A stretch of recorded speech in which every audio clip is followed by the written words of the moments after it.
Holy crap, folks who went and saw that movie. I want to get back in line and go and see it again.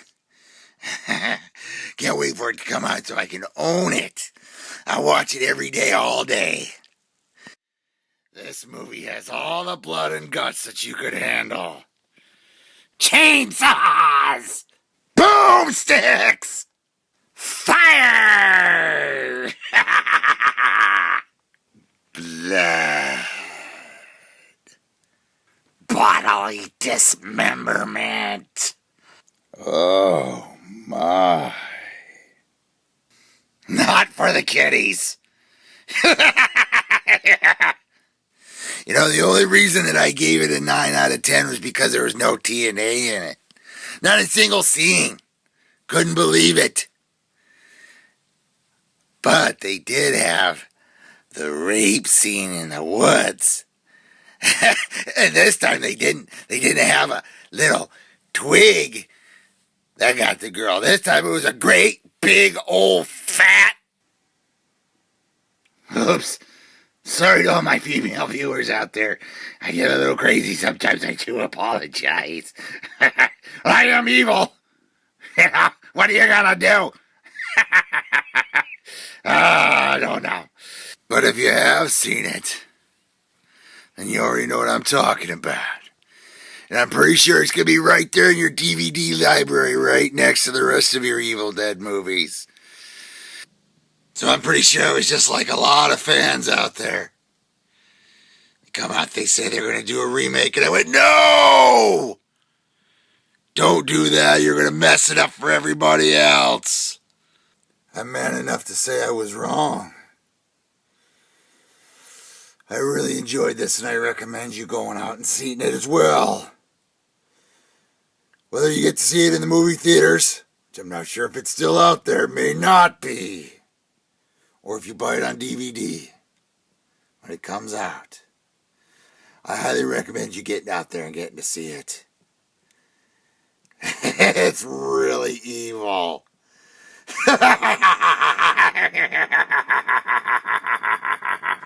One more thing before I go. Nice trying Haunters hangout, Miss Pete. Don't think that I wasn't watching. All I gotta say is,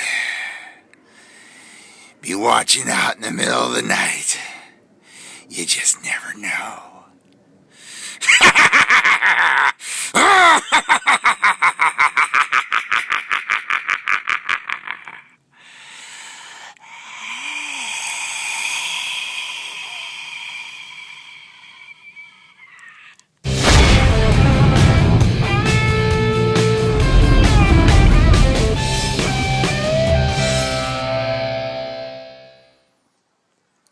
Well, let's start off with the old stuff before we get to the new stuff. Check it out. It's finished. It's done. It's put away.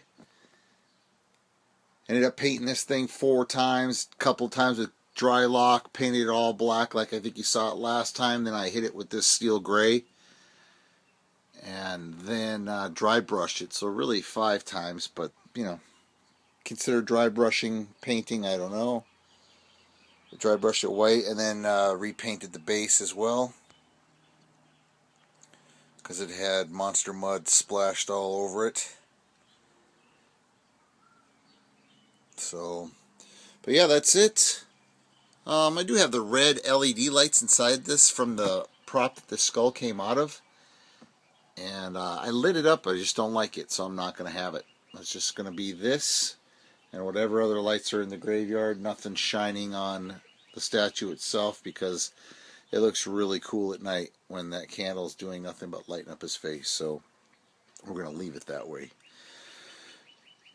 But say goodbye to it. I'll try not to show it again until Halloween, because I'm sure you're all tired of looking at it. So, alright, let's get on with the new stuff. Check it out.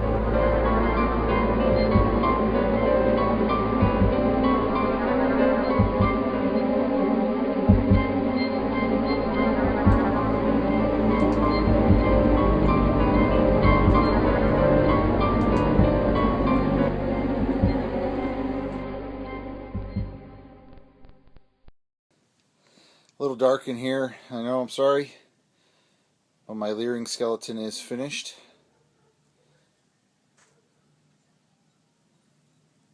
Now I have this working on a windshield wiper motor, and I have it on the slowest setting that it'll go, and it's still just a little too fast for me. I wish it was slower. But it still works, and I think the kitties will like it a bunch. Took me, I don't know, a couple weeks to do, just, you know, with the time that I have to do it. Let's get a bit of a look at him here. I did put some Minwax wood gel stain on this bad boy to get him all dirtied up. My tombstone, just a little bit in the back there. It does say Annie Hayes. And I just make up names in my head and they stick, and I just put it on there. I don't know why I do it, but some PVC candles that I made last year, and this lantern that Mr. Halloween Freak sent me. Really cool. It has a strobe light in there, but I just put a candle inside there. You know, a little tea light candle, just like those. That's what I wanted. But yeah, there he is. So give me a second and I'll fire him up. Alright. Alright, so there he is. Like I said, moving a little bit faster than I like. I still have to do something with his arm, his other arm there. The hand actually broke off last Halloween, so it's just on there with some fishing wire right now, but I'll just try and connect it to his hip or something up there and see how that works. I don't know. It's moving quite a bit. So, yeah, I'll just let it dangle. Who cares? Anyway, yeah, there it is. It looks pretty great. I like it a lot, so let's turn the lights on and show you what's underneath the hood. Oh yeah, one more thing before I take it all apart. I did put a metal rod into his arm. You can see it through there. But I drilled a hole into his, up through his wrist there. Oops, sorry guys. And it goes up into his hand, so it kind of just gets a real sturdy hand. And it goes all the way back. It goes through his shoulder right here. It goes up and through here, and then I put it back. And you can't really see it, I'm sorry. Put it back there up between his back, and it kind of sticks out his back shoulder right here. And you know, yeah, I can move his arm that way. Not that I would, but it's just a lot more. It's just a lot more sturdy. It was, comes apart really easy. I'm pretty sure that I'll glue it together soon, probably today. Get it done, but this just comes off right here at the middle. It's right off of this PVC pipe there.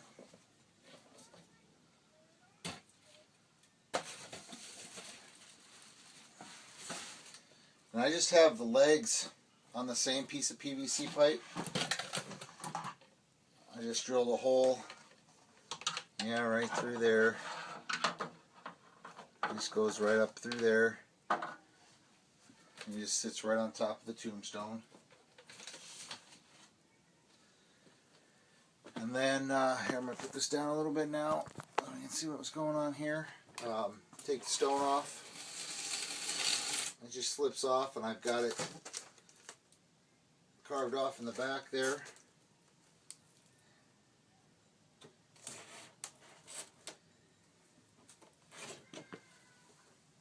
Now a little bit more here. I'm going to do this. I might turn it around. Hold on. Alright, so like I said, I don't have it glued on yet, so I just take this piece off. And this box piece that I have down here on the bottom just slips right over the pipe. Oh, it just comes right up. Right up over that. Set that off to the side. And there it is. I use this stock because I don't have too much of a bolt coming out of this motor, and it's a little bit shorter than the rest of the pieces. I think I should have made maybe this one a little bit shorter and this one a little bit longer than this one. Maybe I get the full range of motion, but I stripped these screws off so that these won't come undone on both ends here, so I don't want to go through all that again, put all that back together, so I'll just leave it the way it is. But there it is. Let's plug it in so you can see how this works. For those of you that haven't seen it, I know that other people have done this and they've seen it work. But just real simple. Like the guy I learned from says, don't stare at it too long. It's really not that hard. It's just connected onto a T, and that's just sitting on the board right there. And I've got these clamps just loosely hanging onto it. It just goes up. And that's all there is to it. Just that simple. So there it is, the Leering skeleton. Have any questions, guys, just ask. More than happy to answer it. See ya.